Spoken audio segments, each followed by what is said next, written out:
Oi gente, tudo bem com vocês? Sejam bem-vindos novamente aqui ao curso 860.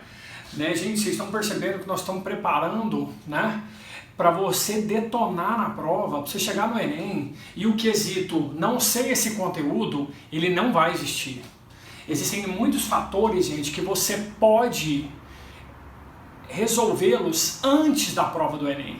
É lógico que ali na prova você tem a questão da ansiedade, do nervosismo, que muitas vezes é até positiva, desde que eles sejam controlados pelos outros fatores, pelo excesso de confiança, entendeu? Eu chego ali, cara, eu tenho convicção da recorrência do Enem.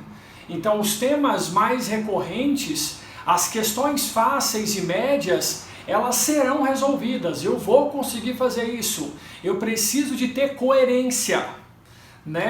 O exercício difícil ele só passa a ter valor se eu transmitir para aquela prova que eu tenho pleno conhecimento da parte fundamental dela. Entendeu? Então qualquer dúvida que você tiver em relação a isso, me procure que eu posso te ajudar. Tá? Agora na aula 3 do módulo 2, eu quero falar um pouquinho sobre constante de equilíbrio em termos de pressão. Porque na aula anterior nós falamos de Kc, é constante de equilíbrio em relação à concentração. Lá você usa a concentração em mol por litro. Aqui você vai usar pressão. E quando eu falo em pressão, eu falo em gases. Então essa constante aqui, o Kp, ela é única e exclusivamente para os componentes gasosos. Então, caso você tenha no equilíbrio alguma outra fase, alguma substância dissolvida em água, isso não vai entrar na expressão. A expressão do Kp é somente para gases. Agora, a relação produto-reagente, numerador-denominador, é semelhante ao Kc. Aquela leitura de rendimento, constantes muito maior que 1, alto rendimento, constantes muito menores que 1, baixíssimo rendimento, isso vai conversar com o Kp, tá? Tranquilo. Aí olha só, imagina que nessa reação genérica aqui todos os componentes sejam gasosos. Como é que você vai montar a expressão do equilíbrio? Vai ser lá, a pressão parcial do componente C elevado a Czinho, vezes a pressão parcial do componente D elevado ao Dzinho. Isso é o que a gente coloca no numerador. Tá? No denominador seria a pressão parcial do Azão elevado ao Azinho vezes a pressão parcial do Bzão elevado ao Bzinho. Viu? Muito próximo ao Kc. Então aqui eu trouxe dois exemplos. Esse equilíbrio aqui, o tetróxido de nitrogênio gerando dióxido de nitrogênio. O Kp seria, vamos lá gente, a pressão parcial do NO2 elevado ao quadrado, por quê? Porque o coeficiente vira expoente, e no denominador você vai colocar a pressão parcial do tetróxido de nitrogênio elevado à primeira. A gente usa o termo pressão parcial, gente, quando você tem uma mistura gasosa. Lembra que em equilíbrios você tem coexistência entre os participantes. Então nesse caso os dois gases existem formando uma mistura gasosa. Certo? Essa é uma reação de Haber-Bosch, uma reação que produz amônia, Já é uma equação que já está balanceada, então vamos montar a expressão. O que você tem aqui? A pressão parcial da amônia elevado ao quadrado, por quê? Porque o expoente vira coeficiente. Agora, a pressão parcial do nitrogênio vezes, lembra, não é mais, é vezes, é o produto aqui, a pressão parcial do hidrogênio elevado ao cubo, certo? Falou bonito? Tá entendendo tudo? Tranquilo? Gente, aqui algumas coisas eu falo, mas eu confirmo que a presença no Enem é pouquíssimo significativa, tá? O que, professor, que é pouco significativa? Isso aqui, Existem algumas questões que relacionam a constante ligada às concentrações em mol por litro com as pressões parciais, que já é uma outra constante, tá? Então existe uma relação entre essas duas constantes. Que relação é essa? O Kp, ele é o Kc vezes RT elevado a um tal de ΔN. Professor, primeiro, o que é o R? Gente, esse R é a constante universal dos gases. Você deve ter aprendido isso lá em gases, lá na química geral, lá na química da primeira série, lá no PV igual a nRT. Lembra ali? Equação de Clapeyron, aquele R lá é o R que você vai usar aqui, tá?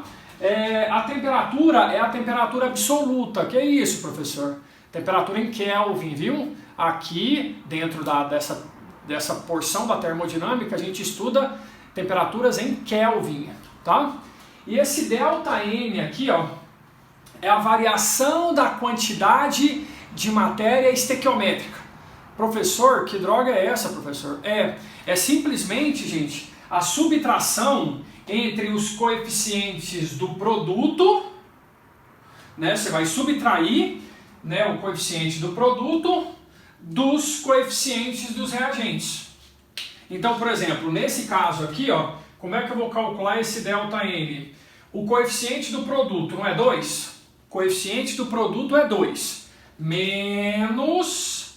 E vamos lá, quais são os coeficientes que você tem no reagente? 1 no primeiro, confere, ó, e 3 no segundo.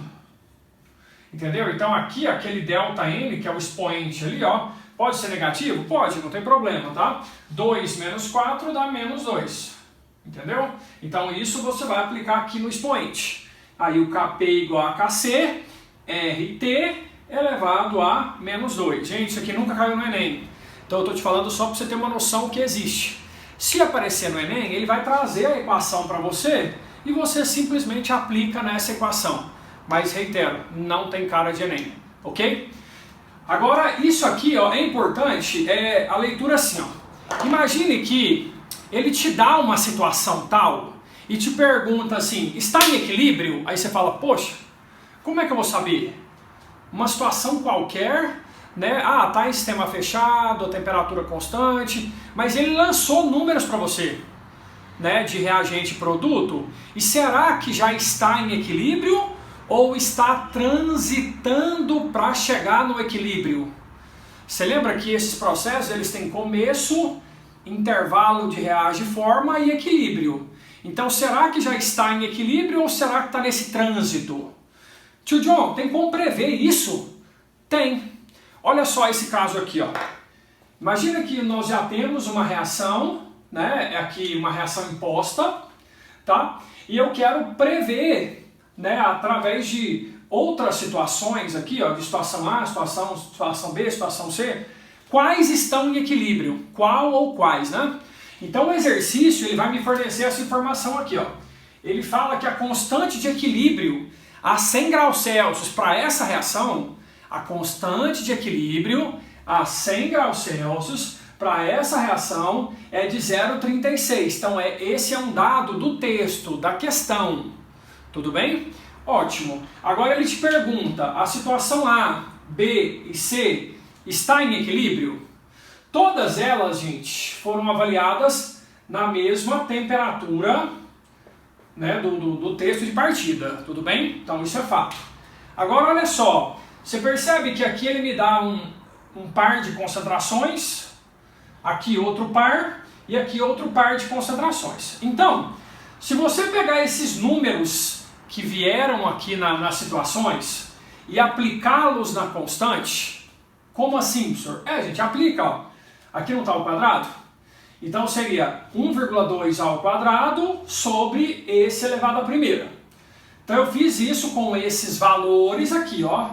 Certo? Qualquer coisa pausa aí, pensa um pouco no que o tio John está fazendo. Qualquer coisa me pergunta, tá?